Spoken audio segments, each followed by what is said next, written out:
The Akatsuki is now assembled. Conan, Itachi, Kisame, Sasori, Deidara, Kakuzu, Hida, and Zetsu.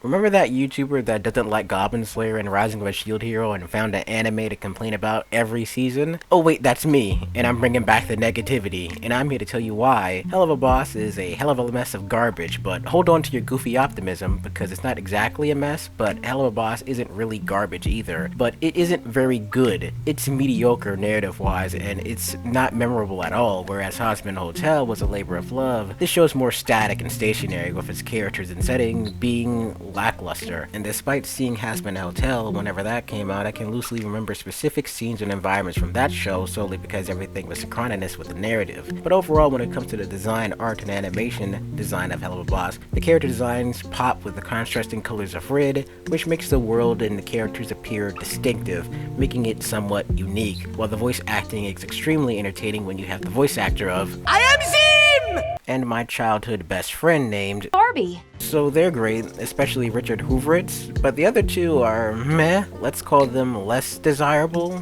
because I don't like it. I think their voices don't fit their characters, unlike how Erica and Richards fits theirs. But moving away from that, the problem with the pilot comes in the form of the narrative, which is mediocrely written, not being as high quality as Hazbin Hotel. So what is Helluva Boss about? Well, taking place in the same universe as Hazbin Hotel, which is Hell, Helluva Boss takes place in Hell, where imps are the lowest of the low in society, but what happens when one of them starts an assassination business? Well, meet the main character Blitz as he attempts to run a startup killing company in a very competitive market, along with his weapons specialist Moxxie, his powerhouse Millie, and his receptionist hellhound Loona. And with the help of an ancient book obtained by one of the princes of hell, they manage to make their work possible, and together they attempt to survive each other while trying to keep their business afloat, because there's no rest for the wicked, and I don't care. And when I say I don't care, I mean I really don't care. It's somewhat decent, but the problem with the overarching narrative is it's primarily exposition, and exposition isn't dialogue. Secondly, I find the characters more vastly annoying than actually interesting, meaning that these characters from my perspectives aren't really characters, but two-dimensional objects on screen goofing around and doing LOL cutesy pie random shenanigans for the sake of doing random shenanigans because it's supposed to be funny. Admittedly, comedy is subjective, and I do enjoy those kinds of anime, especially Konosuba and most recently Cautious Hero, but the difference between those shows and Helluva Boss is that Helluva Boss is an aimless pilot episode without direction steering towards an unknown future where anything can happen because there's no direction for this show. To elaborate on what I'm saying, as an example, in Cautious Hero, by the end of the first episode, the main character has a clear objective and a compass toward where he's supposed to go and what he's supposed to be doing, or what his main motivation is, which is to save the entire world from the Demon Lord and his armies. And though the main character can appear and is two-dimensional, what makes this show interesting is the encounters he has with the people in this world and how he interacts with them. And what I'm trying to emphasize on here is though the show can be described as LOL cutesy pie shenanigans and a LOL cutesy pie sidekick goddess girl that does dumb faces that are supposed to be funny because they are supposed to be funny, at least the show is heading towards a direction. Though it might seem aimless as it is episodic, it does feel the main objective of the series. This is the same scenario presented in Konosuba, and though most of the first episode is confined to jokes and funny situations where Kazuma dies, gets reborn, and builds up a team consisting of a sexual masochist, a malignant narcissist, and a cute pyromaniac, by the end of episode 1 we know what the overall objective is, and we know what these characters stand for personality-wise. And throughout the duration of the series, we can look forward to how these goofballs will be able to complete their goal, which is to save the world and have fun doing it. But this show, and this show being Helluva Boss, is completely different. The characters just do what they do because they do it, and because it seems like they had a sneak peek at the script, the characters don't really come off as dynamic, but footnotes in a novel that can be described in a sentence or a word. Moxxie's a cowardly imp who's easily annoyed and clumsy, Millie is an optimistically cheerful extroverted demon, Blitz is an immature and selfish egomaniacal narcissist, while Loona is a chlorthotic bitch. And there's nothing wrong with having these character tropes and archetypes as characters within a show, considering they are familiar character tropes that people are used to seeing, but like I said earlier, the execution of said premise isn't done well for me to actually care about what I'm watching. So, I don't care. to prove my perspective, let me explain the entire pilot due to the nature of the pilot being, well, short. Starting from the 30-second mark to the 45-second mark, we get expositional dialogue about the background and the setting of the world. The story takes place in HE double hockey sticks, and the main characters work at an assassination workshop where they avenge the damned souls of hell who believe they've been wronged and condemned because of it. Now, I know this because I've seen the Has-Been Hotel, meaning that I have the background contextual information to understand this is most likely their jobs. And maybe if you're a first-time viewer, you wouldn't immediately pick that up, but considering the story takes place in hell and you're watching a TV out where people murder other people, what else could they possibly be doing? But continuing with the pilot, as we'll find out a little bit later and what we know from Has-Been's Hotel, hell works more like a multi-mega corporation, all fighting for power, trying to usper one another. So most of the time, these killings are taking place to fuel someone else's nefarious agenda who's scheming in the background. But from the 45-second mark to the 2-minute and 40-second mark, there's a musical number, and we get additional exposition to reinforce the idea the main characters are assassins if you didn't pick it up from the first 45 seconds, which I did, which anyone should do. But in addition to that, we also learned that Blitz is a narcissist with delusions of grandeur and a rather poor businessman, while Moxxie seems to be the straight man to Blitz's acts of flagrant stupidity, because it's supposed to be funny.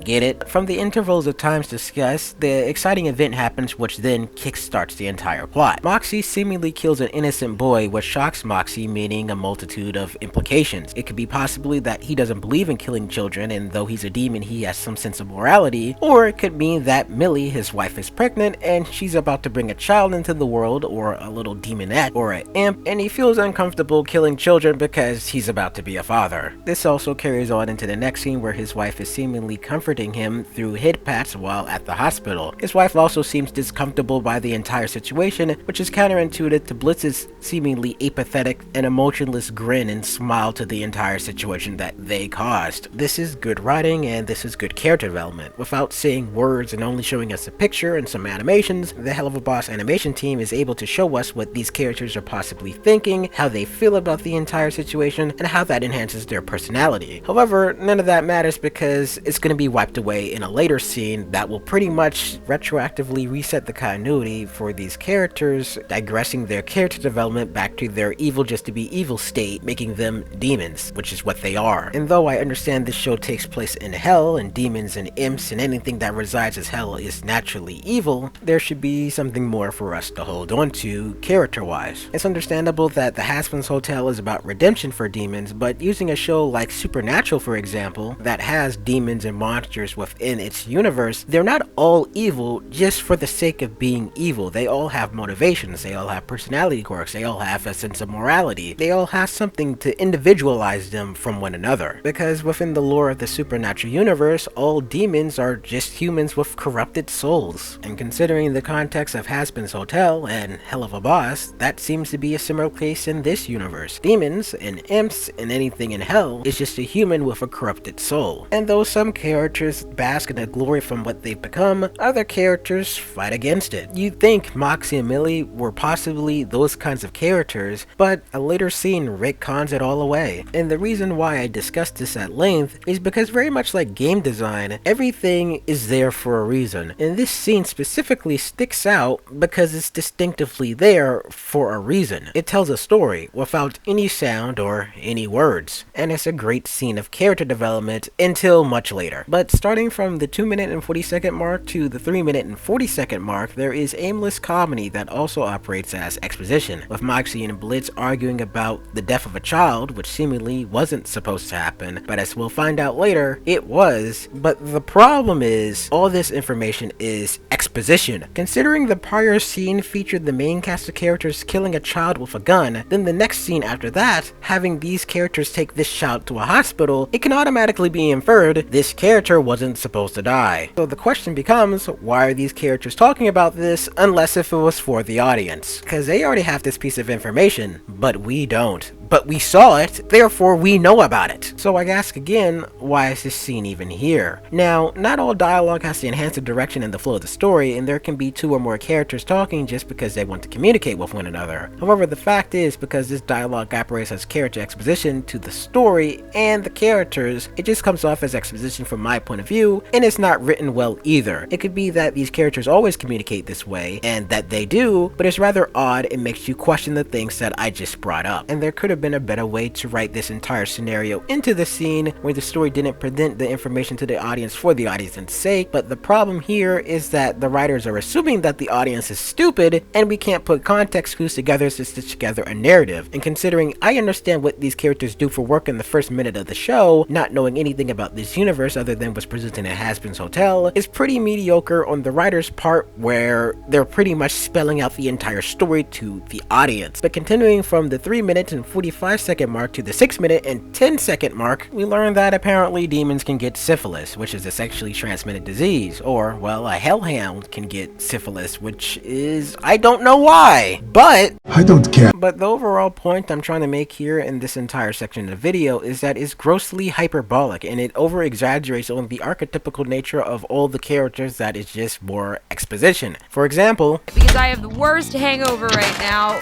Why would you drink on a work night? I'm hungover from this morning, dumbass. Isn't that my lunch? You know what? I can't take this assault right now. Here, we do see some interaction with the characters interacting with one another, but we learn more of what we already know. Loona is a bitch to everyone, Moxxie is a timid, shy, and pragmatic individual, while his wife is, well, she's okay actually. She's just doing whatever she does, and I just like her. I don't got anything else to say. Continuing from there, there's more clips of Loona being a bitch, and then we have more exposition. Oh God, it was one time!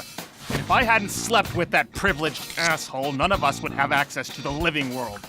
Now, honestly, this piece of information is something the audience didn't need to know. If this information went without being answered into a future episode, if there are future episodes, the notion of Blitz being a somewhat conniving demon would have been introduced into a story, but now because we have this exposition and we have an answer of how he has access to the living world, I can only see Blitz as an incompetent little fuckboy that sleeps around to get what he wants. And maybe this is an idea that the author doesn't want to convey for this particular character.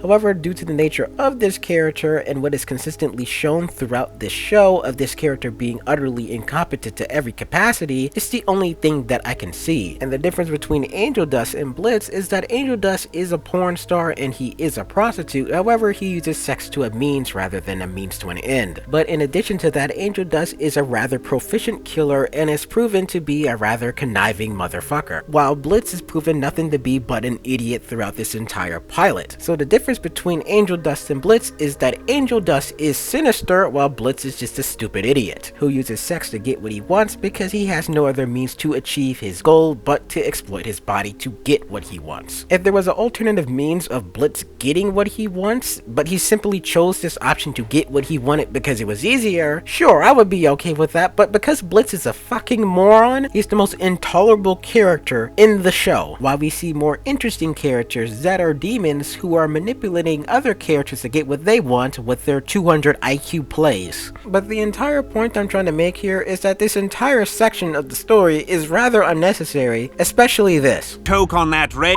of yours.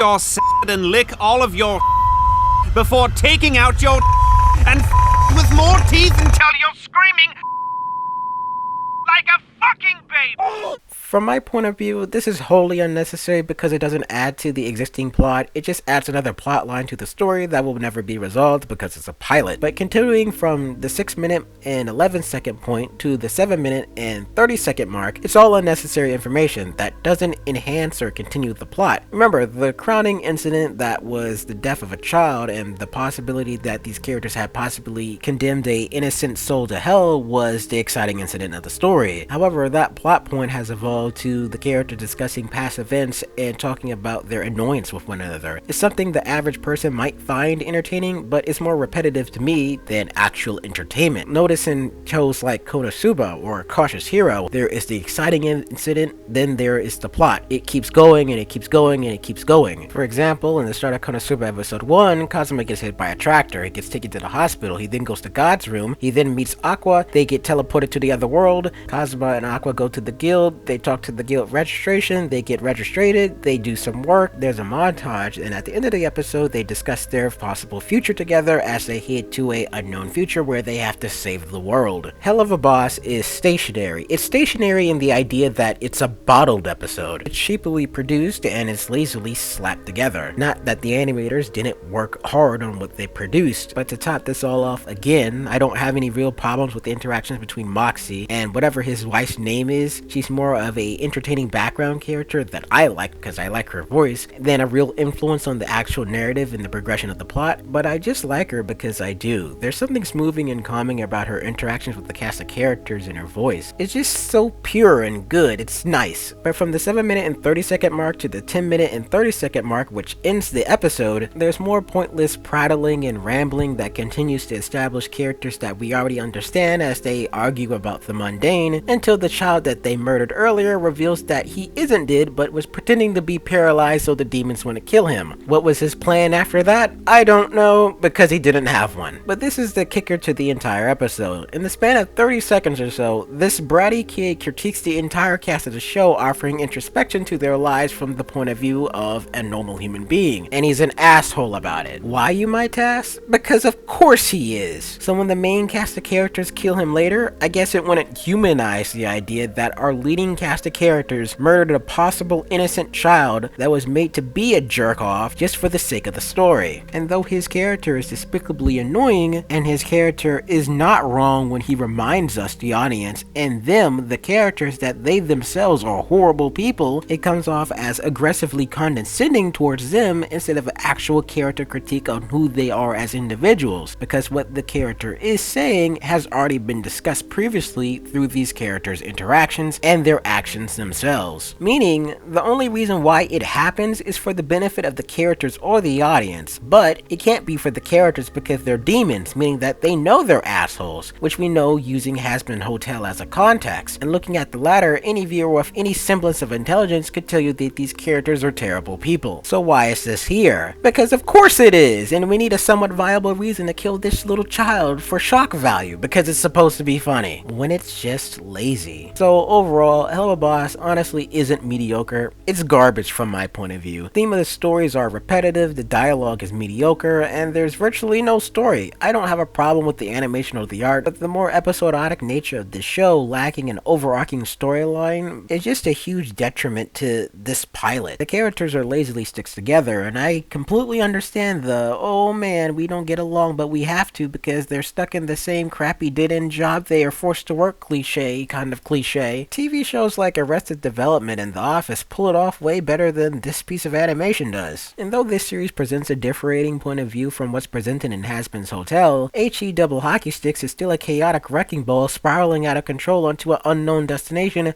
where any nonsensical thing can happen because it can. And if you want that, that's okay. However, you can't have a story where you have characters there just to be there because they're there. And again, yes, I understand the point of the episode, but its depictions of life in a corporate business isn't nuanced. Yeah, the characters hate their jobs. Yeah, the characters don't get along. Yeah, some of the characters are overextending their boundaries and are annoying as poop surrounding a fly. But I don't care because these characters aren't memorable and they're not entertaining. The most memorable characters from this show is Moxxie and Millie. That's her name. And the only reason why I know Moxxie is because Moxxie is Zim. And the only reason why I know Millie is because Millie is Barbie and that girl from League of Legends. And like I said earlier, the moment these characters decide to kill a child, that automatically reset the characters to being evil just for the sake of being evil, which isn't memorable at all. I guess having a petulant child spew some hateful words to you for 15 seconds is really something that would just set them off. But then again, they're evil for the sake of being evil because they're demons, so they don't really have to try to be good or have anything that differentiates them from other demons because they're demons and demons are evil. So to wrap everything up, the lack of story in place of gags that aren't really funny isn't doing any good for this show. And that's why, from my point of view, the entire pilot is garbage. You can like it, but I don't. Millie's okay, but I gotta hand down the judgment of 0 out of 10. Not exactly 0 out of 10, but more of like a 5 out of 10. But I only have this image and I'm too lazy to edit a different one, so we're just gonna have to go with this.